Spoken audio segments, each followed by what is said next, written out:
Hello and welcome to lesson 1 of week 7. In this lesson, we're going to look at MySQL stored procedures. Now, we use stored procedures sometimes when we want to store some of our queries on the server. And I'm going to just start my server and we're going to work with the SQL database. Now, I will start with use SQL like this. When I run this, we see our SQL database selected. We see all the tables that we have.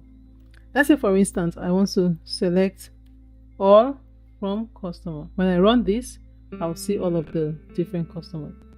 But I want to get just the first name, last name, and maybe I want to get the email, first name, last name, and email. And for whatever I'm doing, maybe this is a frequently accessed part of the query. I always want to get first name, last name, and email. Maybe that is something.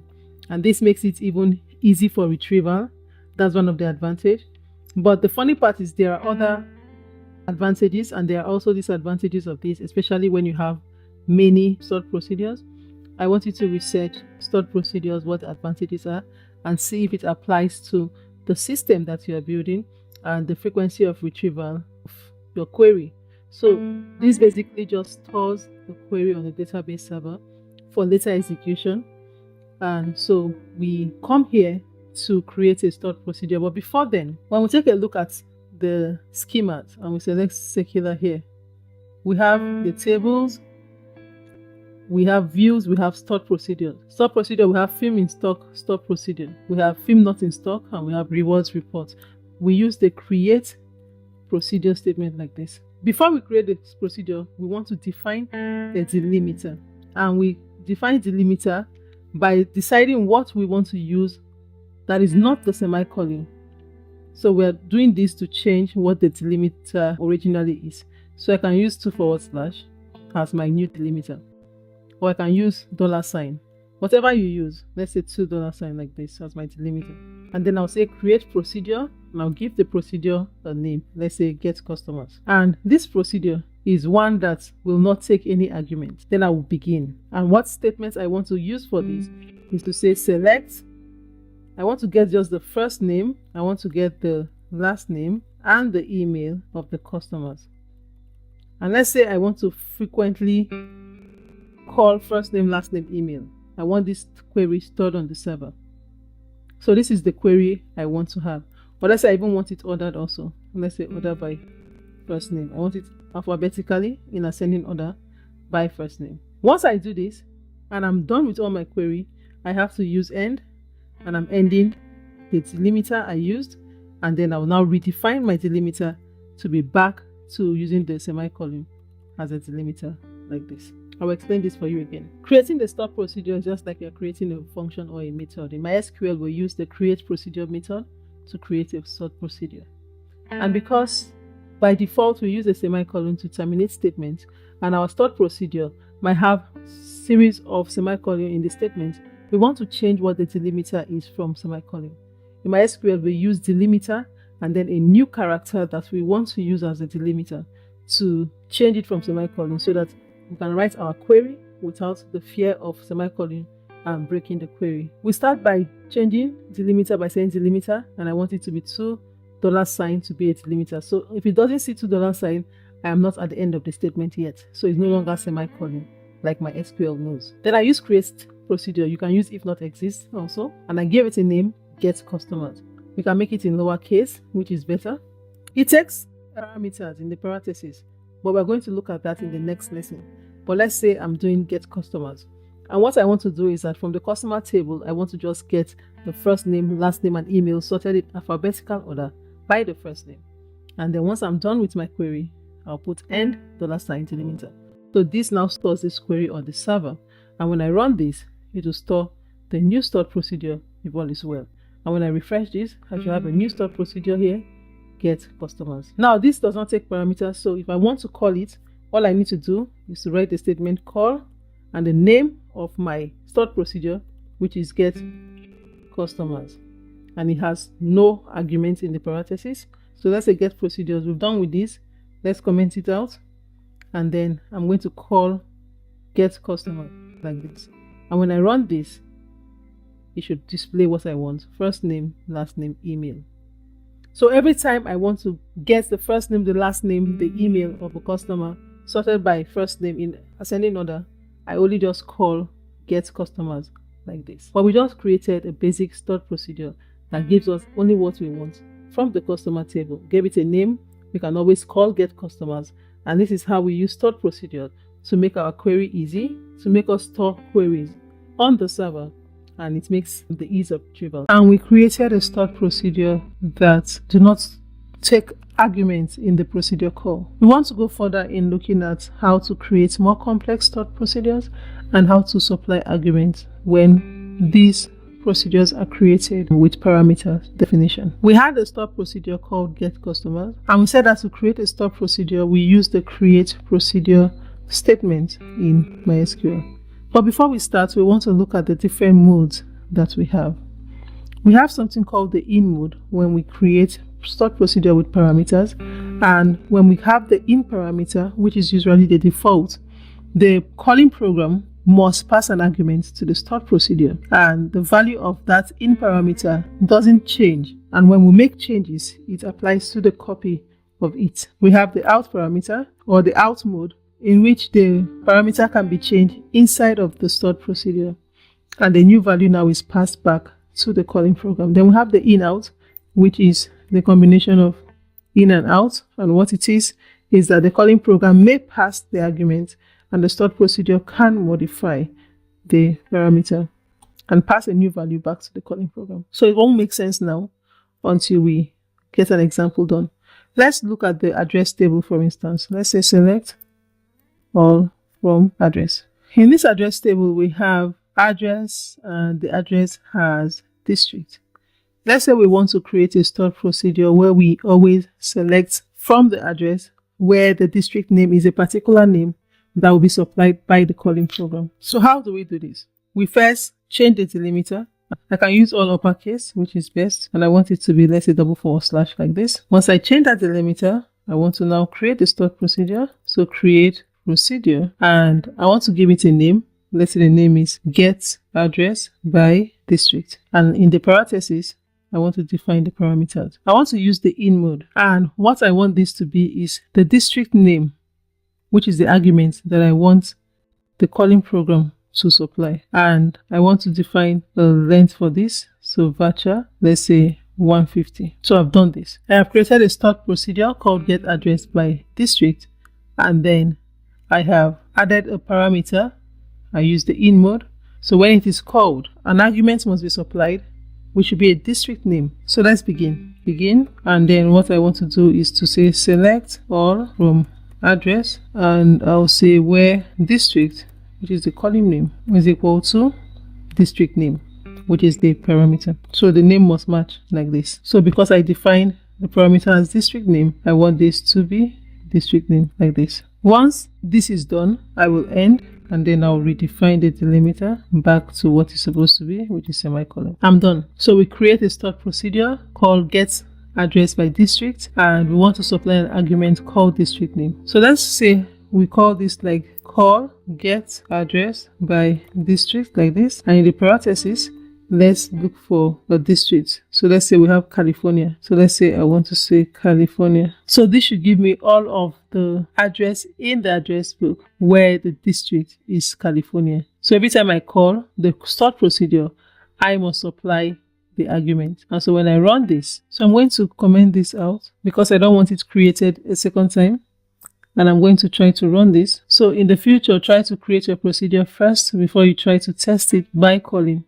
So now we call all of the address where the district is California.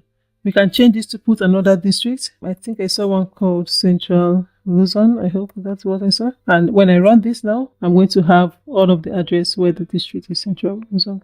So this is one way of using the stored procedure with an argument. Let's use a different one. Let's say select all from rental. We don't have a rentals table, it's just rental. And then we have this rental table that has rental ID, rental date, inventory ID, customer ID. Okay, let's say we want to illustrate the out right now. And I want to select everything from the rental table based on the customer ID, and during the select statement I want to calculate the number of rentals that a particular customer has done. So let's try that. Now we have a rental table. We want to try doing this. As always, you want to define a new delimiter, and I would say the $sign. I want to create procedure, and my procedure name is going to be, let's say, customer. I'll make this lowercase, customer rental, like this. In the parentheses, I'm going to define in is going to be customer, which will be the customer ID. So I will make it an integer. I want to do out, which is going to be the total rental, which is also going to be an integer. So this is how we use the out. The out is something we are calculating on the fly, and it's going to differ from customers. So this is not something that is fixed like the customer, which is what is fixed in the database, and we can't change it, but we can change a copy of it. Now we have these parameters, so which means we are going to supply 2 arguments during the customer rental call. So let's begin. I want to select, and I'll use the count. Let's say count rental ID. So this is just illustrating what we can use stored procedure for. So now we can see some of the advantage and the things we want to do. Like if you have a large database and you're going to frequently access customers by district, or you're going to frequently access the number of orders or purchases a particular customer made, this is one of the uses of having a stored procedure stored on the server.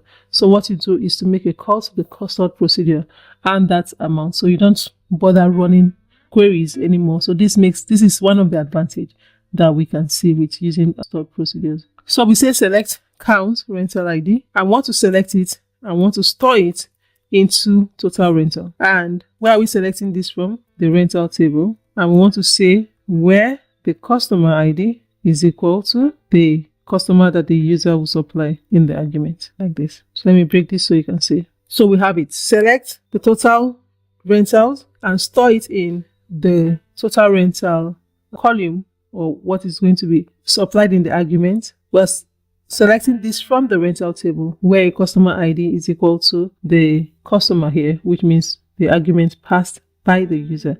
We have several customer IDs here. We can try 459, we can try 130 later on. So once this is done, we end the delimiter, and then we change the delimiter back to what it's supposed to be.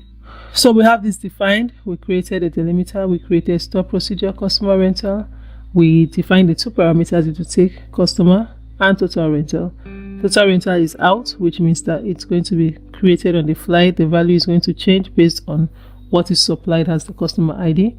Both values of the arguments are integers, and then we want to just look at the total rental ID and store it into total rental from the rental table where customer ID is customer and follows. Now let's run this to see that it works, then we'll try to call it. One thing I will show you here is when you have an out parameter like this, you can actually declare a default value by using a declare statement like this. Let's say declare total rental, and it's going to be int, and we'll have a default value of 0, like that. When you want to always recreate this all the time, and let's say you want to delete if it already exists, what do? You use a drop at the very beginning. So we use a drop statement. So this helps you see how to delete a stored procedure.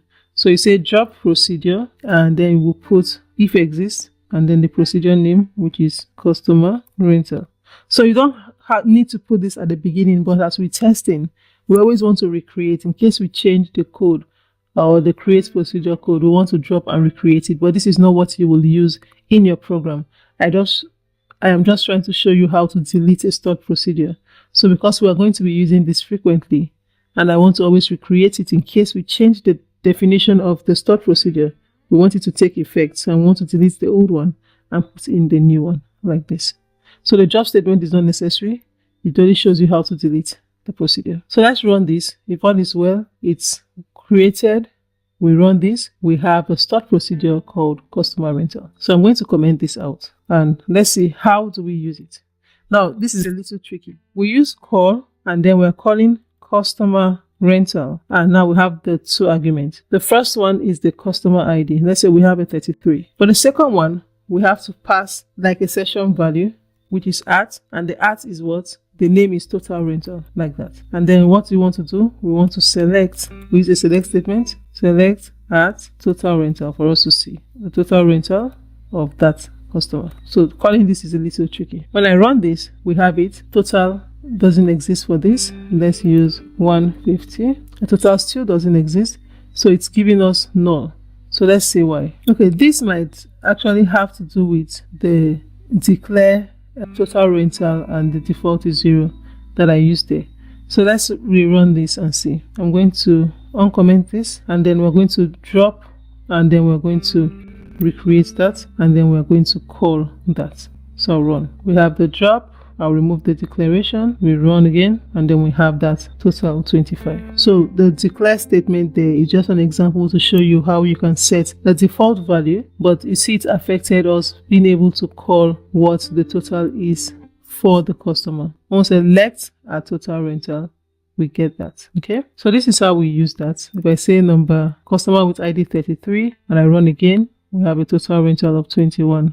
If I say customer with ID 500 and I run, we have a total of 28. So this works as expected. It calculates the total number of rentals recorded for a particular customer, and see that we always drop and recreate, which is not supposed to be what we do. So I comment this out, and without that we can always run to get the total. And so if I say I want this to be 133, run, we have 27 rentals. So this is how we create stored procedure and have parameters and call the stored procedure, supplying the parameters, and for us to be able to see. If we want to list all the stored procedure that we have, we can say something like show procedure status like this, and then there are queries you can use to run some queries to be able to show procedures that belong to a particular database. But this will show you the database name, and then the name of the stored procedure, the type, the language, who defined it, okay, the date modified, created, and all of that. We created a stored procedure, and we attempted to use the declare statement to create a variable and then to retrieve the value stored in that variable. Now, that was not the best example, so I'm going to show you what a variable is and how to use them. Now, for those of you who are just taking MySQL course, a variable is a named data object. And what we use it to do is to store value. The value of a variable can change during execution of a stored procedure. If you're coming from other programming language, the concept of variable is exactly the same.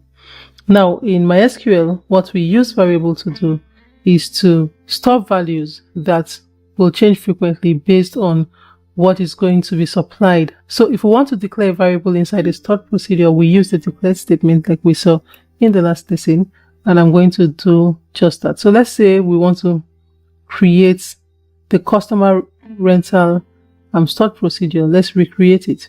So what I will now do is to drop what I had before. So I'll say drop procedure if exists, and I'm dropping the customer rental. Then I want to start. Recall that we use the delimiter first, and we'll declare a new delimiter, and then we create a procedure, and the procedure we want to create is customer rental.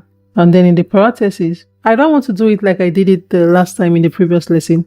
I just want to have the in mode, and I want it to be the customer. So the user will supply an integer which we are going to call customer. Then we begin. So we're not going to have like the total rental here, but we're going to declare it as a variable, and I'll show you how. So there are many ways to do the same thing.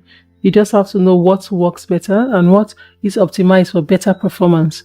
And so what I'll do here is to say begin, and after my begin statement, I want to declare a variable. So I'll say declare total rental like this, and it is an integer, and we want to have a default value, default of 0. What we want to do now is to select count, and we want to count the rental ID. So how many rental IDs exist for a customer? So select count rental ID. Where do we want to save the total rental ID? We want to save it in the total rental. So we'll say into total rental like this, and we're selecting this from the rental table where the user supplies the customer ID, which will be equal to what we defined as the parameter customer. So this is similar to the last lesson's example, except that now we declare total rental as a variable it is not part of the parameter or the argument that the calling method or the calling function is going to provide will just be the customer ID of the customer whose total rentals we want to calculate. And so once I do this, I'll break this so you can see everything. So once I do this, the next thing I want to do now is to say select total rental, just so that we can display the total rental when we do that. And then now I will end, and I use $2 sign for my delimiter, and I will declare the delimiter or redefine my delimiter to be back to semicolon. How do I call this? So let's run this to see if this is okay, and then we'll see how to call this. So this is basically like what we did in the last lesson, except that I am not using the total rental as an out mode in the parameter or as one of the arguments that the user should supply. I'm declaring it as a variable within the statement, and then at the end I'm selecting the total rental to be what I'm going to return when I call the customer rental stored procedure.